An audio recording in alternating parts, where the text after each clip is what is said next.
Typing शुरू होगी 3 second बाद। स्टार्ट।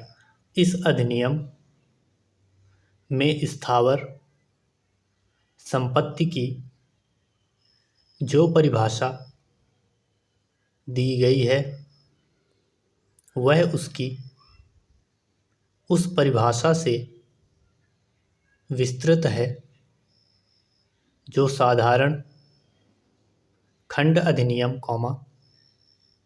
1897 की धारा 3 में दी गई है। Full stop. अतः इस अधिनियम में दी गई परिभाषा साधारण खंड अधिनियम में दी गई परिभाषा की पूरक है। Full stop. साधारण खंड अधिनियम में जो परिभाषा दी गई है उसके अनुसार स्थावर संपत्ति के अंतर्गत भूमि भूमि से उद्भूत होने वाले और इस अधिनियम अर्थात दोनों में ही स्थावर संपत्ति को परिभाषित करते समय शब्द अंतर्गत का प्रयोग किया गया है।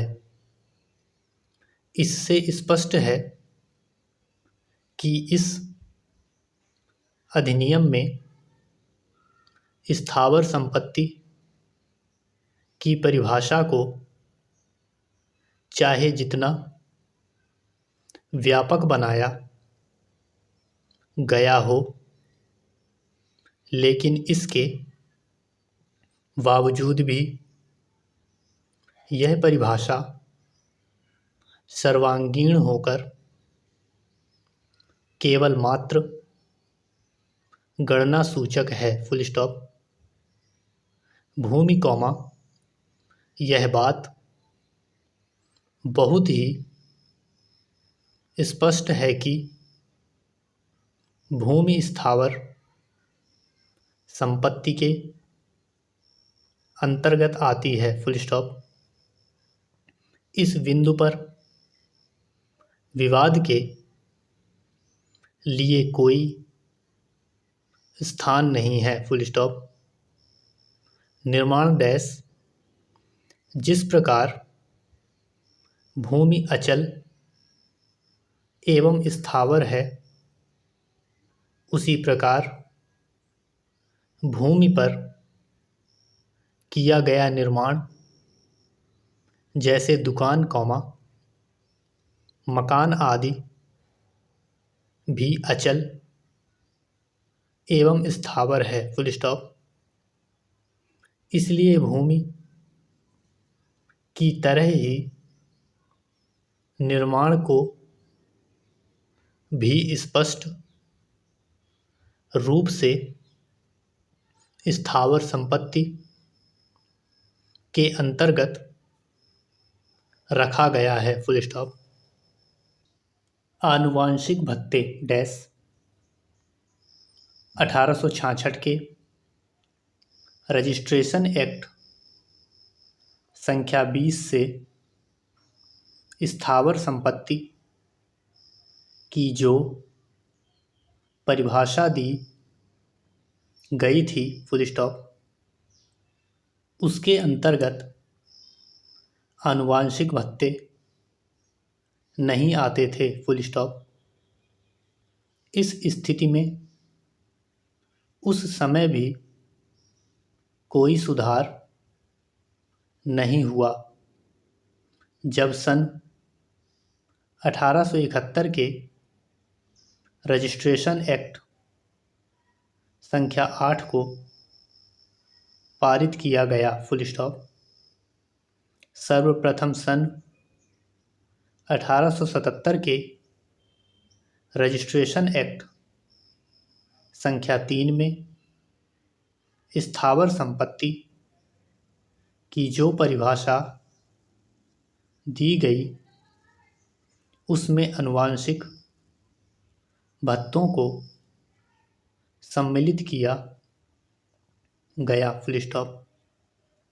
आनुवांशिक भत्तों से ऐसे भत्ते अभिप्रेत हैं जो किसी भूमि या निर्माण से उद्भूत आय में से दिए जाते हैं। Full stop.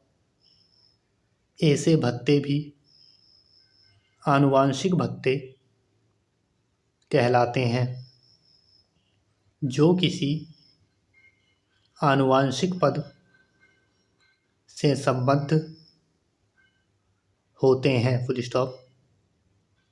सन 1877 के रजिस्ट्रेशन एक्ट संख्या 3 से पूर्व के एक प्रकरण में मुंबई उच्च न्यायालय में यह विनिश्चित किया गया था कि एक ऐसे आनुवांशिक पद से संबद्ध भत्ते को स्थावर संपत्ति नहीं माना जा सकता जो एक हिंदू के सिवाय किसी अन्य धर्मावलंबी द्वारा पारित किया जा सकता हो। Full stop. दूसरे शब्दों में इस विनिश्चय के अनुसार केवल उस आनुवांशिक पद से संबंधित भत्ते को स्थावर संपत्ति माना जाता था जो किसी हिंदू द्वारा पारित किए जाने के योग्य हो। Full stop. यह स्थिति सन 1977 के पश्चात के प्रकरणों पर लागू नहीं होते क्योंकि सन 1977 में स्थावर संपत्ति की दी गई परिभाषा में आनुवांशिक भत्तों को स्पष्ट रूप से सम्मिलित कर लिया गया। Full stop.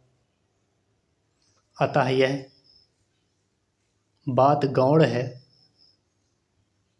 अर्थात विशेष महत्व की नहीं है कि कोई आनुवांशिक भत्ते में एक ऐसा भत्ता सम्मिलित